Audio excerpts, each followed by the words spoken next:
All right, let's talk about something that sounds like a total contradiction. Being rich but broke. How is that even possible? Well, it turns out it's a very real financial trap, and today we are going to unpack exactly what it is and, more importantly, why you should care. So, let's kick things off with a little puzzle. Picture this: a millionaire, somebody who owns a $10 million mansion, but they can't even afford to buy a cup of coffee. It sounds absolutely ridiculous, right?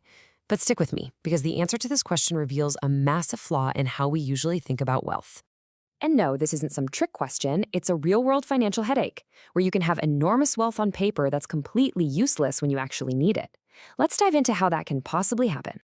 The answer is actually surprisingly simple. All that value, that $10 million, it isn't sitting in a bank account. It's literally trapped in the concrete, the walls, the foundation, and the land that their house is built on. You know, this whole idea of frozen money brings us to one of the most critical concepts in finance, and it's really the key to understanding this entire problem.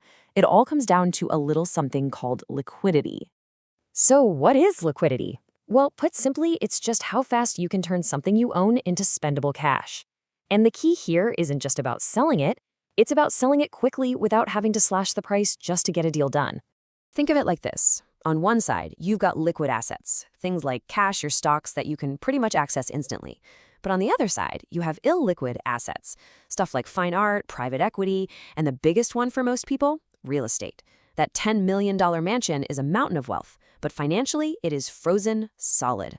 So, if our millionaire really needs cash, what's the traditional path? It is painfully slow. You're looking at months of listing the property, endless showings, back and forth negotiations, and just a mountain of paperwork. It is the exact opposite of fast.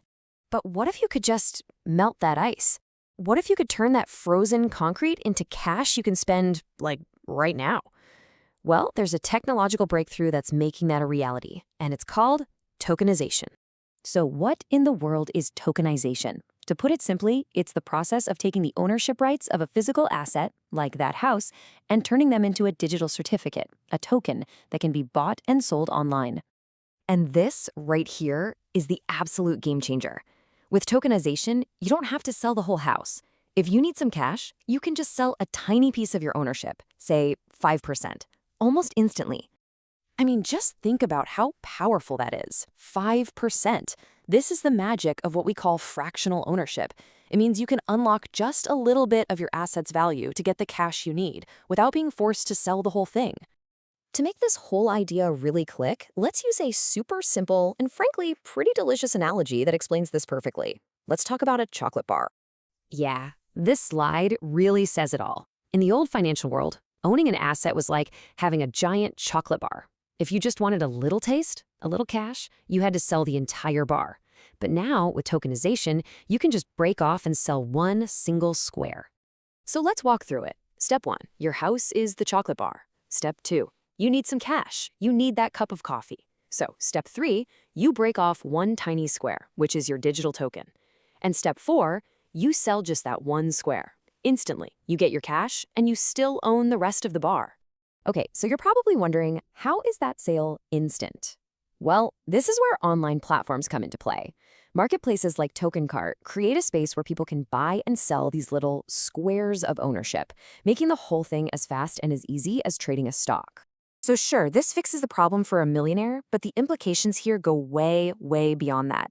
This tech isn't just for the wealthy, it's about completely changing how we think about ownership.